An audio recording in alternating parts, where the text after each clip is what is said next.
হোলি উৎসবের দিন আপনি যদি রাশি অনুযায়ী শুভ রং বা আপনার সেই রং দিয়ে যদি আবির বলুন বা রং যদি খেলতে পারেন রাশি অনুযায়ী, তাহলে কিন্তু আপনার যে নেগেটিভিটিটা অনেকটাই কেটে যাবে। তাই আমি সবসময় বিশ্বাসে মিলাই বস্তু তর্কে বহুদূর।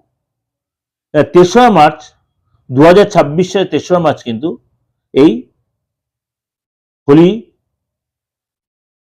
দোলযাত্রা উৎসব পালিত হবে। হোলি পালিত হবে আপনার 4th মার্চ। সুতরাং এই দিন কিন্তু আপনি রাশি অনুযায়ী কে কোন রং ইউজ করবেন। চলুন তাহলে আলোচনা করি। কর্কট রাশি। কর্কট রাশির অধিপতি হচ্ছে চন্দ্র, এবং আপনি কিন্তু মানসিক অস্থিরতা কমানোর জন্য বা নিজের ভাইব্রেশন ঠিক করার জন্য আপনার আবেগকে নিয়ন্ত্রণে রাখবেন। সেটাকে কন্ট্রোল করার জন্য অবশ্যই এই দিন আপনি কি করবেন, অবশ্যই গোলাপি কালার ইউজ করুন। গোলাপি রং ইউজ করুন, আপনার জন্য যথেষ্ট ভালো হবে।